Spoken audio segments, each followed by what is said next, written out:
একজন আইনজীবী নিয়োগ করেছেন, যে আইনজীবী তার মক্কেলের সাজার কথা শুনে ওপেন ক্যামেরার সামনে হাসছেন এবং ওনাকে প্রশ্ন করা হলে উনি বলছেন আমি খুবই দুঃখিত, কিন্তু উনি আসলে মানে বোঝাই যাচ্ছে যে he didn't fight the case the way he was supposed to. হ্যাঁ, শেখ হাসিনার এগেইনস্টে সার্টেনলি ভেরি স্ট্রং এভিডেন্স আছে। সে কারণেই আপনার উচিত ছিল রাষ্ট্রপক্ষের তরফে যে খুব চমৎকার একজন স্ট্রং আইনজীবী দেয়া শেখ হাসিনার পক্ষে। আওয়ামী লীগে অনেক আইনজীবী আছে, আমি জানি না তারা শেখ হাসিনার পক্ষে এখন দাঁড়াতে রাজি কি রাজি না, কারণ প্রত্যেকেরই ঘর সংসার আছে, ব্যক্তিগত নিরাপত্তা। আন্তর্জাতিকভাবে এই রায় নিয়ে আসলে প্রশ্ন তোলা তার মানে সুযোগ রয়ে গেল। আপনি জানেন 54 জন প্রসিকিউশন লয়ারের এগেইনস্ট, প্রসিকিউশন উইটনেসের এগেইনস্টে, সাক্ষীর এগেইনস্টে ডিফেন্সের একটা সাক্ষীও হয় নাই। তো এটা কি একটা দুর্বল মামলা না? এখন এই কথাগুলো বলার সাথে সাথে কিছু ইউটিউবার ব্যবসায়ী তারা আমার এই কথাগুলোকে পিক করবে এবং তারা বলার চেষ্টা করবে যে আমি আসলে শেখ হাসিনাকে ডিফেন্ড করছি।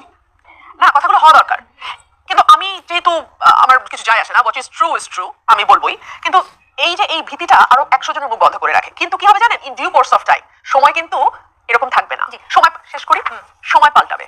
সময় যখন পাল্টাবে তখন এই প্রশ্নগুলোই দ্য বিগেস্ট কোয়েশ্চেন হয়ে সামনে আসবে। সেটাই আমি এখন করে রাখি। এই যে 54 জন প্রসিকিউশন লয়ারের এগেইনস্ট, প্রসিকিউশন উইটনেসের এগেইনস্টে, সাক্ষীর এগেইনস্টে ডিফেন্সের একটা সাক্ষীও হয় নাই। তো এটা কি একটা দুর্বল মামলা না? সময় যখন পাল্টাবে তখন এই প্রশ্নগুলোই দ্য বিগেস্ট কোয়েশ্চেন হয়ে সামনে আসবে। রাজনৈতিক সংস্কৃতি প্রতিহিংসা উদাহরণ দীর্ঘদিন ধরে দেখেছি এবং রাজনীতিও এই উদাহরণ যথেষ্ট আছে। রাজনৈতিক মামলার যে ফাঁক ফোকর আছে সেই কথাও আমরা দীর্ঘদিন ধরে শুনেছি এবং সেখান থেকে আমরা দেখেও আসলে সেই নজিরও আছে যে একজন সাজা হচ্ছে এবং সরকার যখন পরিবর্তন হচ্ছে সেই সাজা আবার পাল্টেও যাচ্ছে।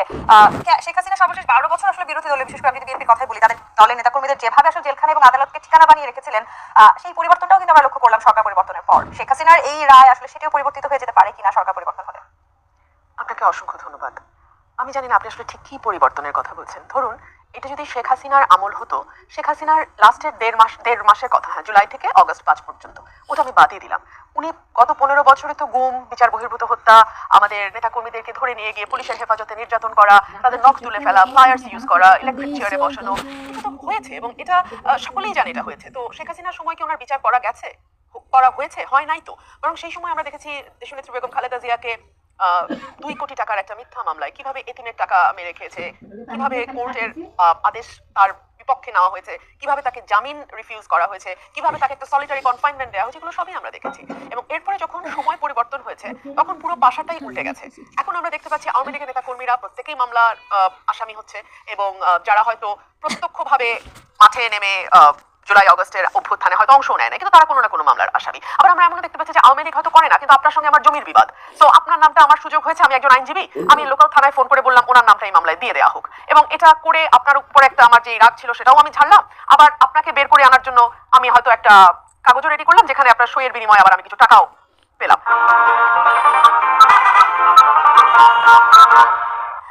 এই যে একটা ব্যবসা আরম্ভ হয়েছে, হ্যাঁ, এটা তো শেখ হাসিনার সময় আমরা একরকম ভাবে দেখেছি, গত 14 মাস আমরা আরেক রকম ভাবে দেখলাম। মানে এখন আমরা এখানে বসে প্রিটেন্ড করতে পারি যে সবকিছু খুব পাল্টে গেছে, দারুণ হয়েছে, বিরাট একটা বিষয় হয়েছে, যেটা রনি ভাই একটু আগে বলছিলেন যে সারা পৃথিবী অবাক বিস্ময়ে তাকিয়ে রয়। আমি জানি উনি স্যাটায়ার করে বলছিলেন, মানে এটাই তো অনেকে খুবই সিরিয়াসলি বলার চেষ্টা করেন, যেটা আমার ভাই এখানে স্যাটায়ার করছে সেটা অনেকে খুবই সিরিয়াসলি বলার চেষ্টা করেন। তো ওই ভানটা করলে ভানটা করাই যায়, কিন্তু এর বেশি আসলে কিছু পাওয়ার নাই। ডেভিড বার্গম্যানের কথা আপনারা নিশ্চয়ই জানেন। শেখ হাসিনার সময়ে তিনি অত্যন্ত সরব একজন মানবাধিকার কর্মী ছিলেন এবং তিনি রেগুলার বেসিসে লিখেছেন, হ্যাঁ, তার শেখ হাসিনার সময়কার দুঃশাসনের কথা, এবং তাকে ব্যক্তিগতভাবে শেখ হাসিনা পার্লামেন্টে দাঁড়িয়ে তার ব্যাপারে মন্তব্য করেছেন এবং সেটা খুব শোভন মন্তব্য ছিল না। সেই ডেভিড বার্গম্যান আজকে আরেকটা লেখা লিখেছেন, সেখানে তিনি বলছেন যে এক্সেলেন্ট এভিডেন্স ছিল প্রসিকিউশনের হাতে, কিন্তু ডিফেন্সের জন্য বেয়ার মিনিমাম কোনো এফোর্ট আমরা দিতে দেখি নাই, which is true.